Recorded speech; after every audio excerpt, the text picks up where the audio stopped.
स्थानेश्वर के मैदान में मोहम्मद गौरी और पृथ्वीराज चौहान का फिर से युद्ध हुआ। उस युद्ध में अपने ही लोगों के इस विश्वासघात के कारण से पृथ्वीराज चौहान परास्त हो गया, वो गिरफ्तार हो गए। मोहम्मद गौरी दिल्ली का शासक बन गया। लेकिन 1194 में मोहम्मद गौरी ने उसी जयचंद के ऊपर, जिसने 1192 के युद्ध में मोहम्मद गौरी का सहयोग किया था, आक्रमण कर दिया। जयचंद परास्त हो गया। जयचंद का बेटा हरिश्चंद्र, वो भी वीरता के साथ लड़ा, लेकिन युद्ध भूमि में खेत आ गया। तभी मोहम्मद गौरी को सूचना मिलती है गजनी के आसपास के राज्य जो उसने जीते हैं वहां बगावत हो गई है। इसलिए मोहम्मद गौरी पृथ्वीराज चौहान को साथ लेकर के वो गजनी लौट जाता है। पीछे पीछे चंद्रवरदाई नाम के कवि, जो पृथ्वीराज चौहान के राज्य में कविता में बात करने वाले सुयोग्य कवि, योद्धा भी थे, पृथ्वीराज चौहान के मित्र थे, वो भी पैदल चल करके गजनी पहुंच जाते हैं, मोहम्मद गौरी से मिलते हैं और उनके ऊपर एक कौतूहल पैदा कर देते हैं कि पृथ्वीराज चौहान, जिनको गौरी पकड़ करके हिंदुस्तान से लाए हैं, वो शब्द भेदी बाण छोड़ते हैं, आवाज सुनकर लक्ष्य भेद कर सकते हैं। अगर गौरी आप उनका ये प्रदर्शन ये फिर से गजनी में करते हैं तो गजनी में आपका मान सम्मान बढ़ेगा। गौरी ने पृथ्वीराज चौहान की आंखें गर्म लोहे के सलाखों से सब समाप्त कर दी थी। पृथ्वीराज चौहान अंधे थे, इतने में शब्द वेदी बाण छोड़ता है, इसलिए हजारों की भीड़ इस तमाशे को देखने के लिए आ गई। तबे लगे थे जगह जगह, हैमर की चोट पड़ती थी, इसमें पृथ्वीराज चौहान बाण चलाते थे। इस वातावरण में सब आनंद ले रहे थे। उसमें रावण की तरह मोहम्मद गौरी हंसता है, हा हा हा हा। पृथ्वीराज चौहान मोहम्मद गौरी की आवाज को सुनता है। साथ खड़े चंद्रवरदाई एक कविता बनाते हैं, 4 बांस 24 गज उंगल अस्त परमाण चौहान, और पृथ्वीराज चौहान उसकी आवाज पर बाण छोड़ते हैं। बाण गले में लगता है और मोहम्मद गौरी सदा के लिए समाप्त हो जाता है। बाद में चंद्रवरदाई और पृथ्वीराज चौहान अपनी लीला स्वयं समाप्त कर लेते हैं। इसलिए गौरी की और पृथ्वीराज चौहान दोनों की कब्र गजनी में सब वहां बनी थी, वहां देख सकते हैं। उसके बाद 1195 में मोहम्मद गौरी का एक गुलाम कुतुबुद्दीन ऐबक वो अजमेर पर आक्रमण करता है। राणा समर सिंह की विधवा रानी और पृथ्वीराज चौहान के भाई हरिराज चौहान की सम्मिलित सेना ने कुतुबुद्दीन ऐबक को अजमेर में बुरी तरह से परास्त कर दिया। उसके पश्चात एक नया पृष्ठ शुरू होता है, वह है अब्द के हाकिम का सेनापति बख्तियार खिलजी। 1202 में वो विक्रमशिला पर आक्रमण करता है। वहां पर नियुक्त वहां के पहरेदारों को समाप्त करके वो विक्रमशिला विश्वविद्यालय में आग लगाता है। इसी तरह से 1203 में वो नालंदा को अग्नि को सौंप देता है और रुकता नहीं है। 1204 और 5 में दक्षिण बिहार के वो जंगलों को रौंदता हुआ एक सेना लेकर बख्तियार खिलजी तेज गति से बंगाल की ओर बढ़ता है। लेकिन बंगाल के राजा लक्ष्मण सेन, जो कि असावधान थे, लेकिन बख्तियार खिलजी की सेना पीछे छूट गई थी, इसलिए केवल 18 घुड़सवारों के साथ वो महल में घुस जाता है। वहां पर वो घोड़ों के एक व्यापारी के नाते महल में आता है, लेकिन मौका देखकर वो मार काट शुरू कर देता है। राजा लक्ष्मण सेन लखनौती में भाग जाता है महल को छोड़ करके। जब तक सेना आती है, उस महल पर नदिया के किनारे स्थित लक्ष्मण सेन के उस नगर पर बख्तियार खिलजी का कब्जा हो जाता है। बख्तियार खिलजी बंगाल पर रुकता नहीं है। वो 7 मार्च 1206 को वो कामरूप असम पर आक्रमण करता है, लेकिन वहां से भी तेज गति से ब्रह्मपुत्र की सहायक नदी बड पर उसको क्रॉस करता हुआ तिब्बत की ओर कूच कर जाता है। बड नदी पर बने 16 मेहराब के बड़े पुल पर अपने सैनिक नियुक्त करके जब बख्तियार खिलजी तिब्बत जाता है, वहां से मार खाकर थका मांदा लौट कर आता है, तो 10,000 की उसकी सेना को कामरूप का असम का राजा पृथु अच्छी तरह से लेता है। उसको घेर करके बुरी तरह से मारता है। मूली गाजर की तरह उसकी सेना काटी जाती है। बहुत सारे सैनिक उस नदी में डुबो दिए जाते हैं, घुड़सवार मार दिए जाते हैं। मात्र 100 घुड़सवारों को लेकर के बख्तियार खिलजी अपनी जान बचाकर वापस लौटने में सफल हो जाता है। उसके पश्चात का दृश्य ऐसा है, बंगाल, बुंदेलखंड, मालवा, राजपुताना, सभी जगह हिंदू का ही शासन था। यहाँ तक यमुना और गंगा के मध्य के क्षेत्र में भी हिंदुओं का ही शासन था। दक्षिण भारत में अभी मुगल पहुंचे नहीं थे। एक समय वो ऐसा कालखंड था कि पूरे भारतवर्ष में इक्का दुक्का छोड़कर हिंदू समाज का एक छत्र साम्राज्य था। तब दिल्ली के गद्दी पर अलाउद्दीन खिलजी का शासन आया। तब तक दक्षिण में कोई मुसलमान गया नहीं था। अचानक 1294 की ईस्वी में अलाउद्दीन खिलजी बड़ी सेना लेकर देवगिरी जो महाराष्ट्र में है, मुंबई के पास है, वहां पर आक्रमण कर देता है। वहां का राजा रामचंद्र अचानक हुए आक्रमण से परास्त हो जाता है, लेकिन उनका बेटा शंकर और दामाद हरपाल वो बाहर रह करके सेना गठित करके अपने राज्य के लिए फिर संघर्ष जारी रखते हैं। लेकिन अलाउद्दीन खिलजी आगे नहीं बढ़ता है। दक्षिण विजय का सारा अभियान अपने सेनापति मलिक काफूर को सौंप करके स्वयं दिल्ली लौट कर आता है। राजा रामचंद्र की आंशिक स्वतंत्रता बनी रहती है। मलिक काफूर जो कि गुजरात का एक हिंदू था, उसे किसी परिस्थिति के कारण से मजबूर कर दिया था अपना धर्म छोड़ने के लिए, और लौट करके भी हिंदू धर्म में लौट नहीं सकता। इसलिए मलिक काफूर गुजरात से आकर अलाउद्दीन खिलजी का विश्वास पात्र ही नहीं, प्रधान सेनापति बन गया था और बहुत बहादुर था। उसने केरल को छोड़कर संपूर्ण दक्षिण भारत को 1311 में जीत करके वो लौट करके दिल्ली आ गया। केरल स्वतंत्र रहा। तब अलाउद्दीन खिलजी ने दिल्ली लौट करके देखा, उसको समाचार मिला कि मेवाड़ के राणा रतन सिंह की पत्नी पद्मिनी बहुत खूबसूरत है। इसे अलाउद्दीन खिलजी के मन में आया, मैं उसको अपनी पत्नी बनाऊंगा। लेकिन 1 लाख की सेना लेकर मेवाड़ के चारों ओर घेरा डाल दिया। धीरे धीरे घेरा वो संकरा करता चला जा रहा है। अपनी इज्जत और जान की रक्षा के लिए नौजवान बेटियां बहुएं वो चित्तौड़ के किले में आ गई। कहते 27,000 देवियां चित्तौड़ के किले में आ गई थी। घेरा चित्तौड़ के किले के ठीक चारों ओर संकरा हो गया था। 6 महीने का समय हो गया। अनाज, युद्ध की सामग्री समाप्त हो रही थी। तभी अलाउद्दीन खिलजी सफल नहीं हो रहा था। उसने कूटनीति चली। उसने कहा, अगर राणा रतन सिंह मुझे शिष्य में ही रानी पद्मिनी के दर्शन करा दे तो मैं देख कर लौट कर चला जाऊंगा। मैं कभी भी गड़बड़ नहीं करूंगा। शायद राशन समाप्त हो रहा था, युद्ध सामग्री समाप्त हो रही थी, वार पार की लड़ाई होनी है, इसलिए इसे बचा जा सकता है। इसलिए अलाउद्दीन खिलजी को किले में आने की अनुमति मिली।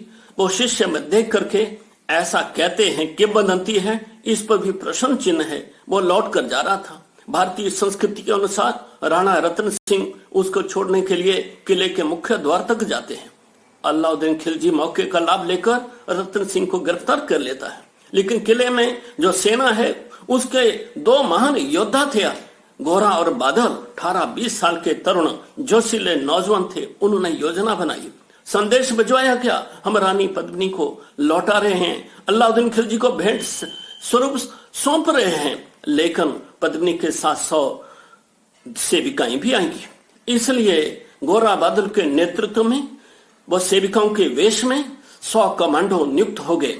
और उन्होंने बिल्कुल देवियों का रूप धारण करके, जो कहर थे वो भी एक सैनिक ही थे।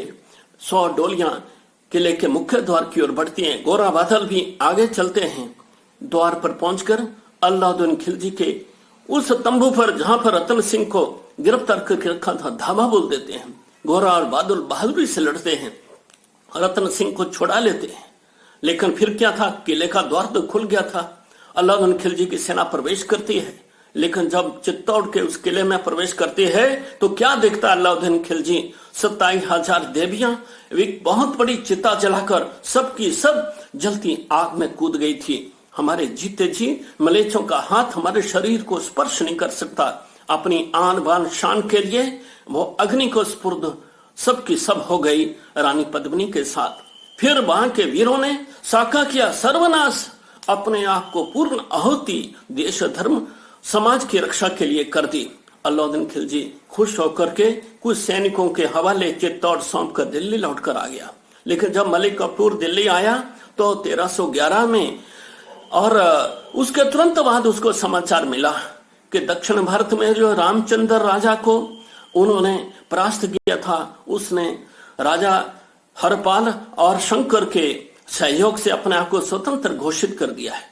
मलिक काफूर जिन राज्यों को जीत कर आया है उन्होंने भी अपने आप को स्वतंत्र घोषित कर दिया है। और इतनी चित्तौड़ के राणाओं ने वहां के सारे मुगल सैनिकों को परास्त करके चित्तौड़ को फिर से अपने कब्जे में कर लिया। इस सदमे को कहते अलाउद्दीन खिलजी सहन नहीं कर सका। 2 जनवरी 1316 को उसकी मृत्यु हो गई। उसके पश्चात मुबारक गद्दी पर बैठा। 4 वर्ष उसने शासन किया, लेकिन 15 अप्रैल 1320 को मुबारक का एक सेनापति गयासुद्दीन खुसरो, वो भी गुजरात का हिंदू था, मजबूरी में वो मुस्लिम बना था। हजारों के योद्धाओं को उसने धर्म परिवर्तन की आड़ में दिल्ली के महल में बुला लिया था और रात के इसमें मुबारक की हत्या करके स्वयं को हिंदू राजा घोषित कर दिया। लेकिन ये स्वर्ण पृष्ठ लंबा नहीं चला। मोहम्मद तुगलक, जो कि एक मुस्लिम सेनापति ही था अलाउद्दीन खिलजी के सेना का, उसने विद्रोह कर दिया और खुसरो खां की हत्या कर दी। 9 सितंबर 1320 को मोहम्मद तुगलक दिल्ली का बादशाह बन गया। 1326 में मेवाड़ के राणा हमीर ने मोहम्मद तुगलक को सिंघोली के पास वो फिर से गिरफ्तार कर लिया। रणथंभौर, गन्नौर, श्योर आदि 4-5 राज्यों को उसने हमीर को दे करके 100 हाथी दे करके 50 लाख का धन दौलत दे करके अपनी जान बचाई मोहम्मद तुगलक ने। उसके पश्चात जो विजय अभियान हमीर ने शुरू किया था, राणा लाखा ने गया, वाराणसी और प्रयाग पर जो मुगलों ने जजिया कर तीर्थ स्थानों में जाने वाले तीर्थयात्रियों पर लगाया था, अपनी ताकत से उसको बरी मुक्त कर दिया। और 1433 में मेवाड़ का एक बहुत स्वर्णिम पृष्ठ हमारे सामने आता है। मालवा का मोहम्मद और गुजरात का कुतुबुद्दीन, ये दोनों ने संयुक्त आक्रमण मेवाड़ के ऊपर कर दिया। पहले भी खिलजी ने अनेक आक्रमण मेवाड़ पर किए थे, उसमें भी मेवाड़ स्वतंत्र था। लेकिन जब दोनों राज्यों की सम्मिलित सेना से भी राणा कुंभा विजयी रहे, तो इस विजय के इस यादगार में चित्तौड़ के किले में विजय स्तंभ आज भी उसकी गाथा को सुनाता हमको नजर आ रहा है। इतना नहीं, 1336 में मोहम्मद तुगलक ने दिल्ली से अंदर के अंदर कंपली राज्य पर, जिसने पिछले कुछ समय पहले ही विजय प्राप्त की थी, वहां विद्रोह हो जाता है। वहां से 2 नौजवान हरिहर और बुक्का को लेकर के वो दिल्ली आ जाता था। उनको मुसलमान बना करके वो अपने राज्य के इस सैनिक कार्रवाई में समरस कर लेता था। उन दोनों बालकों ने मोहम्मद तुगलक का विश्वास जीत लिया था। इसलिए कंपनी के राज्य के उस विद्रोह को फिर से स्थापित करने के लिए, शांत करने के लिए मोहम्मद तुगलक हरिहर को गवर्नर और बुक्का को लेफ्टिनेंट गवर्नर बनाकर बड़ी सेना देख करके वो कंपनी की ओर कूच करवाता है। वहां पर बलाल तृतीय ने सोमेश्वर राजा के सहयोग से दोनों हरिहर और बुक्का को बुरी तरह से परास्त कर दिया। दोनों जान की रक्षा के लिए इधर उधर भटक रहे थे। तभी एक बड़े महान सन्यासी विद्यारण्य के संपर्क में वो दोनों बालक आ गए। वही विद्यारण्य स्वामी बाद में श्रृंगेरी मठ के पूज्य शंकराचार्य बने थे। उनके संपर्क में आने के बाद उन्होंने दोनों बालकों को समझाया, तुम्हारा जन्म तो हिंदू परिवार में हुआ था, तो आप तो इस मातृभूमि की रक्षा के लिए धर्म की रक्षा का काम करते थे। आज आप उन्हीं मंत्रों को, उन्हीं संस्कृति मूल्यों को नष्ट करने के लिए आए हैं। आपको पुनः अपने धर्म में लौटकर आना चाहिए। इसलिए दोनों राजकुमारों को, जो कि अभी हारे हुए थे, विद्यारण्य शंकराचार्य का मार्गदर्शन मिला और तुंगभद्रा नदी के किनारे 1336 को विजयनगर साम्राज्य की नींव रख दी। दोनों ने बड़ी मेहनत के साथ अपने राज्य को आगे बढ़ाया। उसी विजयनगर साम्राज्य के वंशावली में 1509 से 1530 के बीच में एक महान शक्तिशाली प्रतापी सम्राट श्री कृष्ण देव राय हुए, जिन्होंने 1513 में उड़ीसा को, 1520 में बीजापुर को जीता और उनकी राज्य की सीमाएं दक्षिण में समुद्र तट तक जाती थी। उनके राज्य की समृद्धि, गुणवत्ता, संस्कृति के सारे पृष्ठ, भारत का समरण, ये सारे समाज का माथा गौरव से ऊंचा कर देता है।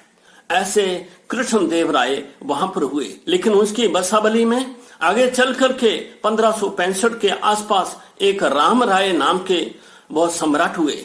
उन्होंने अपने को ज्यादा ही तथाकथित सेकुलर सिद्ध कर दिया। उन्होंने 70,000 की बड़ी विशाल सेना में बड़ी संख्या में मुस्लिम भर्ती कर लिए और 2 सेनापति भी मुसलमान बना दिए। जब कुतुब शाह निजाम शाह ने विजयनगर पर आक्रमण कर दिया तो दोनों सेनापति अपनी सेना लेकर शत्रु के साथ मिल गए। एक शक्तिशाली साम्राज्य, हर दृष्टि से उन्नत साम्राज्य ताश के पत्तों की तरह बिखर गया और तिरुमल उसमें एक सेनापति वो 550 हाथियों पर हीरे मोती जवाहरात लेकर के धन दौलत लेकर के विजयनगर से निकलने में सफल हो गया। उस धन के आधार पर 6 वर्षों के अंदर फिर से विजयनगर का साम्राज्य हिंदुओं ने फिर से प्राप्त कर लिया और 1652 तक जब वहां का अंतिम सम्राट श्रीरंग को मुगलों ने वहां से भागने और मैसूर में शरण लेने के लिए बाध्य नहीं कर दिया, तब तक विजयनगर साम्राज्य इसको ले खाता हुआ 1652 तक वहां विद्यमान रहा। 300 वर्ष का ये भारतीय और हिंदू चरमोत्कर्ष का शक्तिशाली साम्राज्य विजयनगर भारतीय इतिहास के स्वर्ण पृष्ठ कहता हुआ आज भारत का माथा ऊंचा करता है, लेकिन उसके बारे में इतिहास में ज्यादा नहीं बताया जाता है। इसलिए विजयनगर का साम्राज्य वहां ये पराभूत हो जाता है। एक और प्रसंग वो है बाबर और महाराणा सांगा का है। 2 फरवरी वहां खानवा के युद्ध में महाराणा सांगा और बाबर का युद्ध होता है, घमासान युद्ध होता है। उस घमासान युद्ध में मेवाड़ का शायद ही कोई क्षेत्र था जिसका कुल था कोई नौजवान युद्ध भूमि में अपने मेवाड़ संस्कृति और राज्य की रक्षा के लिए खेतन आया हो, परंतु उस युद्ध में भी बाबर की पराजय होती है। महाराणा सांगा ने 22 युद्ध लड़े थे, 22 में 20 युद्धों में उन्होंने विजय श्री प्राप्त की थी। युद्ध में उनकी एक आंख, एक हाथ और एक पैर भी वो कट गया था। 80 घाव लगे थे तन में, फिर भी व्यथा नहीं थी मन में। पानीपत के संग्राम में दी मुगलों को हार, ऐसा वीर योद्धा राणा सांगा थे। लेकिन 2 फरवरी के युद्ध में 1527 के युद्ध में बाबर को परास्त दे दिया। लेकिन बाबर बहुत दूर नहीं गया, थोड़ा पीछे हट करके अपने सैनिकों को फिर से नया उत्साह दिया, उनका स्वास्थ्य ठीक किया।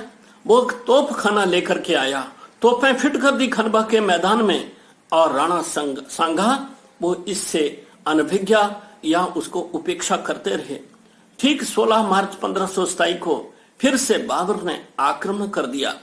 आक्रमण करते हुए उस भयंकर युद्ध में भी राणा सांगा ने बाबर की सेना के छक्के छुड़ा दिए, लेकिन तोपखाना ये भारी पड़ गया और राणा सांगा की सेना के पांव उखड़ गए। लेकिन बाबर की सेना का भी हौसला इतना पस्त हो गया था कि उसने चंदेरी के किले से आगे मेवाड़ की ओर बढ़ना वो अपने लिए वो अच्छा नहीं समझा। बाबर दिल्ली की गद्दी पर आ गया। बाबर के सेनापति मीरबांकी ने 1528 में अयोध्या, मथुरा, काशी के हिंदुओं के आस्था के मंदिरों को ध्वस्त कर दिया। सारा अनेकों हजारों का हिंदू समाज अपने आराध्य देवों के इस श्रद्धा के स्थानों की रक्षा के लिए खेताया। इतना नहीं, और हजारों मंदिरों को बाबर बुद्ध शिकन ने उसके सेनापति सहयोग से नेस्तनाबूद कर दिया। वो इतिहास न घटित होता अगर पहले युद्ध में राणा सांगा बाबर का काम तमाम कर देता, लेकिन दुर्दैव से यह होना स्वीकार था। लेकिन अगला पृष्ठ आता है हेमू। यह रेवाड़ी का एक वैश्य था, वीर योद्धा था। 24 में से 22 युद्ध उसने जीते थे। और पानीपत के युद्ध में 1556 में जब अकबर के साथ युद्ध हेमू का होता है, अकबर की सेना परास्त हो रही थी, लेकिन अचानक हेमू की आंख में एक तीर लग जाता है, इसलिए हेमू परास्त हो जाता है, अकबर जीत जाता है। उसके पश्चात हम चाहते हैं उन्हीं दिनों महाराणा प्रताप 9 मई 1940 को उनका जन्म हुआ था और 1556 में अकबर का राज तिलक होता है। 1568 को वहां जो महाराणा प्रताप के पिताश्री हैं वो चित्तौड़ से गोगुंदा के किले में प्रस्थान कर जाते हैं कि चित्तौड़ पर अकबर बार बार आक्रमण करने का ये कर रहा था। इसलिए अकबर बड़ी सेना लेकर चित्तौड़ पर घेरा डालकर आ गया। बड़ी सेना, लाखों की सेना थी, लेकिन जयमल और फत्ता 6 मास तक अकबर की सेना का बड़ी बहादुरी से मुकाबला करते रहे। अंत में अकबर के सैनिक भूमि के नीचे से सुरंग बनाकर किले की दीवार को तोड़ने में सफल हो गए। इसमें जयमल शहीद हो जाते हैं। फत्ता भी, जो उनका बेटा था, वो अपनी विधवा माता और धर्मपत्नी, वो भी युद्ध भूमि में वीरांगनों की तरह आती है, वो भी युद्ध भूमि में शहीद हो जाती है। फत्ता भी बहादुरी से लड़ते हैं। जब अकबर की सेना चित्तौड़ में प्रवेश करती है तो वहां पर भी एक बहुत बड़ा जौहर देश की हजारों बेटियां, बहुएं अग्नि को अपने आप को सुपुर्द कर देती हैं।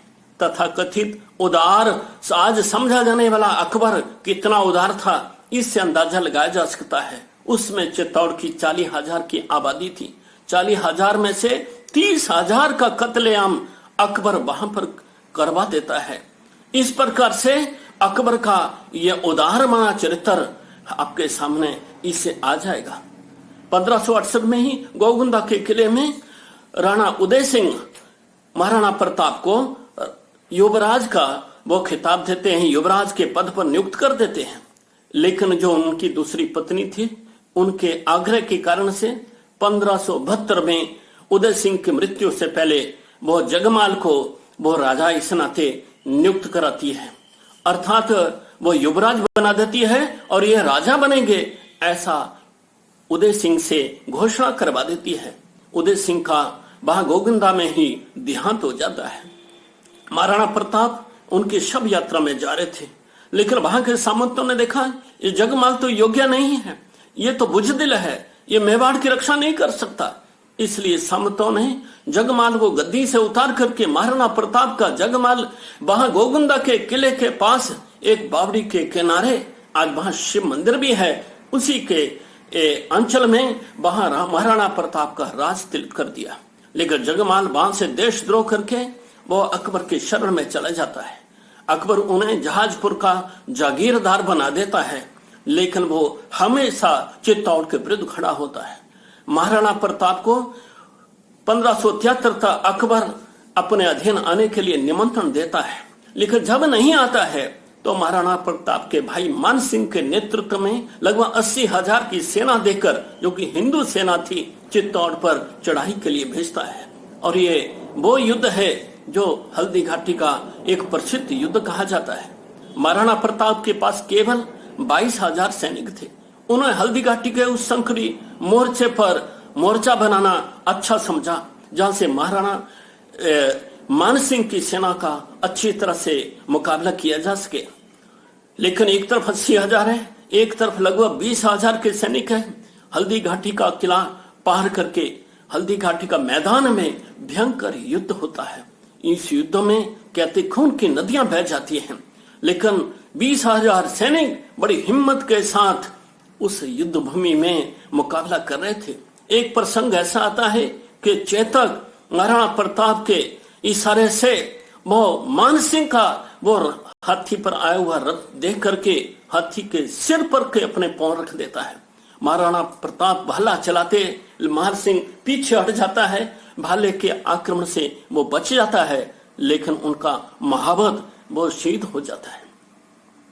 उसके पश्चात युद्ध भूमि के अंदर महाराणा प्रताप घिर जाते हैं। महाराणा प्रताप का एक सेनापति झाला देखता है, महाराणा प्रताप शहीद हो गए तो मेवाड़ की सुरक्षा कौन करेगा? इस युद्ध में हम सब शहीद हो जाएंगे, लेकिन मेवाड़ की स्वतंत्रता का कोई विश्वास नहीं है। लेकिन झाला भी महाराणा प्रताप की तरह 7 फुट 5 इंच लंबा चौड़ा, उन्हीं के शकल 1.5 डॉल का एक सेनापति था।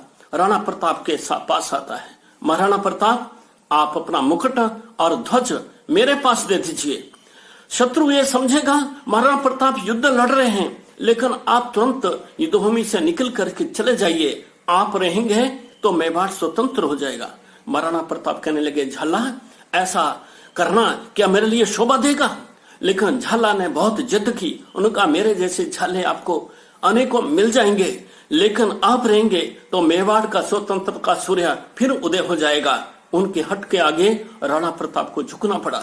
लेकिन वो जो प्रसंग है मानसिंह के ऊपर जब चेतक ने पांव रख दिए थे, वो चेतक का मानसिंह के हाथी के सूंड में बांधे हुए बर्छी से चेतक का पिछले टांग था, लेकिन महाराणा प्रताप ने घायल चेतक को एड़ लगाई, युद्ध भूमि से बाहर निकल गया और एक बहुत बड़ी छलांग लगाकर चेतक महाराणा प्रताप को युद्ध भूमि से बाहर ले जाने में सफल होता है। लेकिन चेतक जब जमीन पर पहुंचता है उसके प्राण पंखे उड़ जाते हैं। चेतक की आचित हल्दी घाटी के निकट वहां पर समाधि है, सब जाकर वहां नमन करते हैं। वो प्राणी मूक था, लेकिन एक अच्छे देशभक्त सेनापति से कम नहीं था। महाराणा प्रताप जंगल में आ जाते हैं। उस दृश्य को महाराणा प्रताप का भाई शक्ति सिंह देखता है। वो भी मान सिंह के साथ अकबर की शरण में चला गया था, लेकिन यह देखकर वो भी राणा प्रताप के पीछे आता है। राणा प्रताप सोचते हैं ये मेरे से बदला लेने आ रहा है, लेकिन दृश्य और ही है। जब राणा प्रताप के पास आता है, वो अपनी पगड़ी वह राणा प्रताप के चरणों में रख देता है, फुट फुट कर रोता है। मैं बहुत कृतघ्न हूं, कायर हूं, मैं अब अकबर का साथ नहीं दूंगा। महाराणा प्रताप, मैं आपके अनुसार काम करूंगा। दोनों भाई हृदय से मिलते हैं, लेकिन फिर से मेवाड़ को जीतने की योजना बनाते हैं। वो गांव में जाकर किसान मजदूरों को स्वतंत्रता के लिए तैयार करते हैं। वो सब सैनिक बिना भाड़े से देश के लिए जीने वाले हैं। भामा साहब उनका सेनापति ने एक बहुत बड़ा प्रधानमंत्री, जिनके बाद धन दौलत था, सारा धन लेकर मेवाड़ के उस राणा के पास, राणा प्रताप के पास आता है और निवेदन करता है, राणा प्रताप ये धन स्वीकार कर लो। अगर आप नहीं लेते हैं, अकबर को मालूम पड़ेगा तो मेवाड़ की रही से कसर भी निकल जाएगी। इस धन से नई सेना का गठन करो, हथियार लीजिए, मेवाड़ को फिर से स्वतंत्र करिए। ऐसा विजय अभियान सेना का गठन का चल रहा था। उतने में एक बहुत महत्वपूर्ण प्रसंग फिर से घटित होता है। महाराणा प्रताप दिन भर गांव जाते थे, सैनिक भर्ती करते थे, प्रशिक्षण देते थे। सायंकाल जंगल में आते हैं, क्योंकि महाराणा प्रताप के बारे में सब जानते हैं। जब मेवाड़ पराभूत हो गया था, राणा प्रताप ने प्रतिज्ञा की थी, जब तक मैं मेवाड़ को स्वतंत्र नहीं कर लेता, मैं राजमहल में नहीं रहूंगा, मैं पलंग पर नहीं सोऊंगा, मैं सोने के थाल में खाना नहीं खाऊंगा, जंगल में रहूंगा, जमीन पर सोऊंगा। ऐसे उनकी भीषण प्रतिज्ञा थी। इसलिए महाराणा प्रताप अपना परिवार, जो उनकी धर्मपत्नी भी जंगल में थी, वहां पर शाम को लौट कर आता है। धर्मपत्नी अपनी वेदना सुनाती है, अब मुझसे और सहा नहीं जाता, मेरे से भूखे प्यासे खाने को भी नहीं है, मैं क्या करूं। राणा प्रताप उनकी सारी व्यथा को सुनते हैं, घोड़े को एड़ लगाते हैं, फिर से जंगल में जाते हैं। सायंकाल का समय है, एक जड़ी बूटी लेकर के आ जाते हैं। आप सोचते होंगे घास की रोटी बनाने के लिए, नहीं, वो अपनी धर्मपत्नी को बूटी देते हैं कि रानी साहिबा, इस मेवाड़ की रक्षा के लिए हजारों हजारों नौजवान, हजारों हजारों माता बहनें अपने बेटे और पतियों को कुर्बान कर रही है, लेकिन आपसे अगर ये व्यथा सारी सहन नहीं की जाती है, ये दुख दर्द भूख प्यास सहन नहीं होती है, तो ये जड़ बूटी, ये विष है, इसकी चटनी बनाकर खा लीजिए, तेरा दुख दूर हो जाएगा। लेकिन सारी प्रजा मेरे लिए अपने बच्चों समानी है। ऐसे महाराणा प्रताप थे। उन्होंने थोड़ी समय में फिर से सेना का पुनर्गठन किया और मेवाड़ को फिर से स्वतंत्र कर लिया। लेकिन वो किले में नहीं गए, प्रतिज्ञा पर अड़े रहे और एक के बाद एक युद्ध जीतते रहे। अकबर दोबारा स्वयं महाराणा प्रताप का सामना करने नहीं जाता था, इतना दम भी उसके अंदर नहीं था। उसी ही हल्दी घाटी के युद्ध में मानसिंह का तो जिक्र मैंने किया, एक बेलोल खान था, 7 फुट 8 इंच ऊंचा, लंबा चौड़ा, वो एक महान योद्धा था। अकबर को उस पर बहुत नाज था। जब महाराणा प्रताप और बेलोल खान का हल्दी घाटी के युद्ध में आमना सामना हुआ, तो चेतक ने उसके पांव, अपने पांव भी उसके घोड़े के ऊपर अड़ा दिए और महाराणा प्रताप का वो 50 किलो की वो तलवार वो बेलोल खान के सिर पर पड़ती है। बेलोल खान को सिर से लेकर पांव तक 2 हिस्सों में चीर कर रख देती है। और इतना ही नहीं होता है, उस जिस घोड़े पर बेलोल खान बैठा था, उस घोड़े का सिर भी कटकर जमीन पर गिरता है। ऐसा शक्तिशाली महाराणा प्रताप था। महाराणा प्रताप के ऊपर ही आक्रमण करने के लिए। ये हल्दी घाटी का युद्ध 21 जून 1576 को हुआ था। उसके पश्चात अकबर ने अनेकों सेनापतियों को चित्तौड़ के विरुद्ध भेजा था। उनने अपने राज्य के एक नवरत्न रहीम रस खाना को भी युद्ध भूमि में झोंका था। बहुत बड़ा जनान खाना सेना लेकर के रहीम खाना चित्तौड़ पर बढ़कर आ गया था, लेकिन महाराणा प्रताप के सुपुत्र अमर सिंह ने उनको रास्ते में ही रोक लिया और इतनी मार दी कि सैनिक पीछे हटने पर मजबूर हो गए। लेकिन रहीम रस खाना का जनान खाना अमर सिंह के हाथ में आ गया। वो सबको गिरफ्तार करके चित्तौड़ लेकर गए। लेकिन महाराणा प्रताप का चरित्र प्रकट होता है। उन्होंने कहा, अमर सिंह, ये भारत की संस्कृति, हिंदू संस्कृति नहीं है। इस संस्कृति में हर पराई स्त्री माता है, उसको माता की दृष्टि से देखना चाहिए। आपको शर्म आनी चाहिए। इन सब माताओं को इज्जत के साथ रसखान खाना के पास सुपुर्द छोड़ करके आइए और आपको माफी मांगनी चाहिए। अमर सिंह उन सब महिलाओं को इज्जत के साथ क्षमा मांगते हुए रसखान खाना के पास छोड़ करके आ गए। उन महिलाओं ने रसखान खाना को इस तरीके से लताड़ा कि महाराणा प्रताप इंसान नहीं, वो तो फरिश्ता है, उसको तुम कभी सपने में भी जीत नहीं सकते। उस वातावरण ने रसखान खाना को इतना शर्मनाक कर दिया कि वो बिना युद्ध किए वापस लौट कर चला गया। अकबर ने उसको बहुत जलील किया और इतना नहीं, रसखान खाना वो हिंदू यानी भगवान कृष्ण का भक्त हो गया। मैल छोड़ करके रसखान खाना भगवान कृष्ण का भक्त होकर शेष सारा जीवन जीता है। रसखान खाना के भगवान कृष्ण के बने हुए श्लोक भजन आज हम गाते हैं, कविताएं सुनते हैं।